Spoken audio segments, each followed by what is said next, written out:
and it's this girl, and she's doing an entire series essentially on ways to irritate men. For example, one thing that she gave was to walk into the room and say, "Hi ladies and children of ladies," because not acknowledging the male gender is just so... After years of degrading each other and themselves, have men and women finally hit rock bottom? And in this video, we're breaking down whether we're there, and the 3 things that could actually bring them back.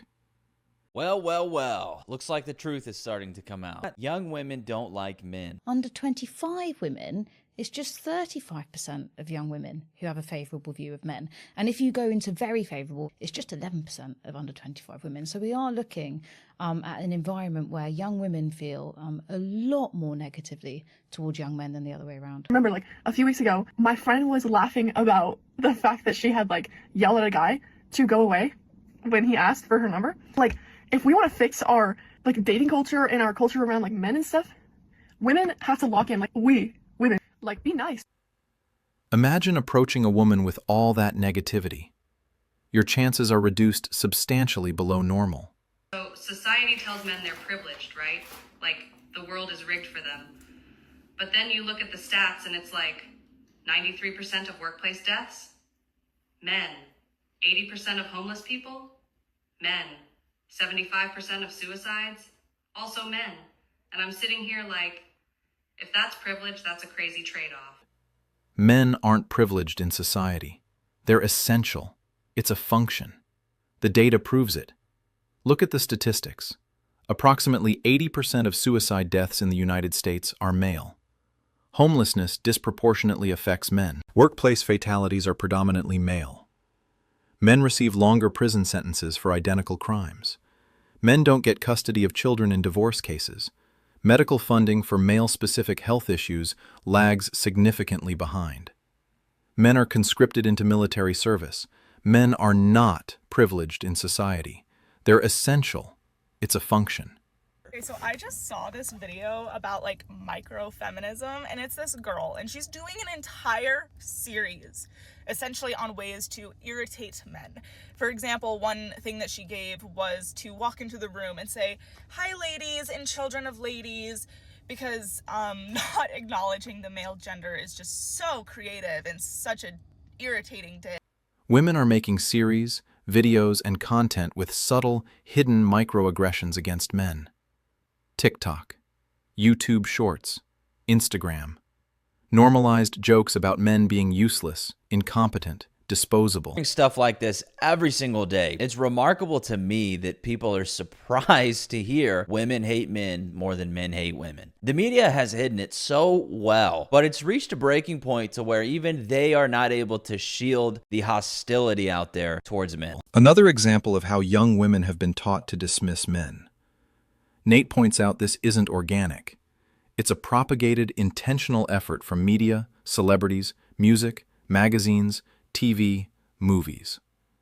The narrative, women empowered, men are dogs, is being actively pushed. There's not a woman on this earth who centers men, as they so like to talk about, more than professional man-haters. Because what do you mean? You are doing an entire series on little quips to annoy men. I'm so anti the I hate men culture. I hate it. I think it's garbage. I truly do. I think that that's so dumb to hate men, or to think that men are dangerous, or to think that men are aggressive and misogynistic or whatever. Are there people like that? Yes. Are there awful women? Yes. You can't just sum up an entire gender based off of like a few experiences. There's still a significant minority that can see through the propaganda, improper teaching, and fallacy of media influence. They're not letting it affect their views. There's hope. Things have gotten so bad, and the misandry has become so prominent that hearing anybody say men are good, we need more men, we need more masculinity, it is good, give us more of it. To hear that is shocking. We really need more men teachers. We do. Like, the kids, especially the young gentlemen, like, they need to see that. It's just only so much that I can teach them and, like, do as a woman teacher. Men in education, thank y'all, because I know that it is not an easy job, but we need y'all. So thank you for staying. And if you're considering it, please, because we need y'all. I can't imagine what school is like nowadays.